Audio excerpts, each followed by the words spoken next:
My name's Steve Monkley and I'm Brand Ambassador for the Grande Cuisine Academy. And in our series on equipment, today I'm going to be talking to you about mixing machines. Predominantly Hobart mixing machines today, but there are varying manufacturers out there that make different ones, but they all do the same thing. I'm going to start by talking about tabletop mixers. These are ones that sit on the table, they have a bowl, and with all these you get three attachments. You get the whisk, you get the beater or K-beater, and you get the dough hook, which is the one here. Today I'm going to be showing you varying sizes of mixtures and floor mounted and other, but they all principally do the same thing, and it's important that you use the right size for the right job. Okay?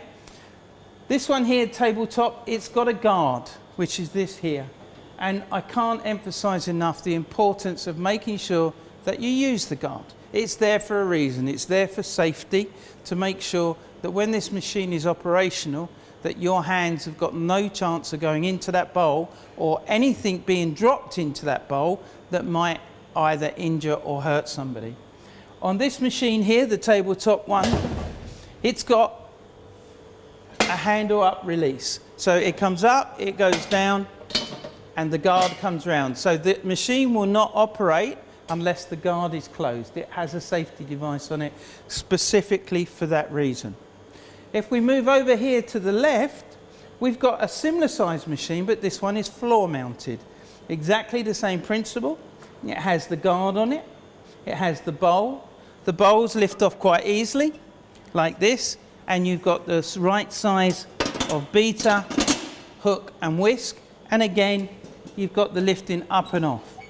Most of them have 3-speed controls on them, and again, never start on number 3. Always start on number 1 and work your way up, just in case it goes all over the place. And especially if you're putting hot produce in there, it's really important that you start on a low speed and you make sure that the attachments are in and the guard is round. And then finally, I'm going to move on to the larger one of these machines. They do come even bigger than this, but this is probably a general rule of thumb in most catering establishments. This would be sort of the largest machine they would have. Exactly the same principles. We've got the lift arm, which is here, which takes the bowl up and down. Okay, we have the guard, which is here. And again, you can see this here, that is the safety device. If that doesn't make contact with the back of the unit, the machine will not work. So you shut the safety device, the machine has to be in the up position, the beater or the whisk will not rotate unless it's in the up position.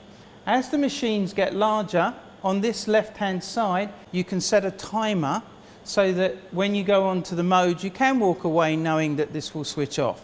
Again, I can't emphasize enough, speed 1 to start with, do not go straight to speed 3. The larger the machine, the more you have to think about your own safety and how you're working. So when you have larger machines, they are often supplied, especially with clamps that clamp the bowl in quite tightly. But then when you finish your produce, rather than trying to carry a heavy bowl around, they'll be supplied with wheels so that you can move the bowl full of ingredients on the wheels. And again, think about your own safety. Don't try and carry them and do yourself injury with the back. Again, a piece of equipment that the kitchen chefs cannot do without. It's really important, and hopefully let's give you a few ideas today on how to get the best out of it.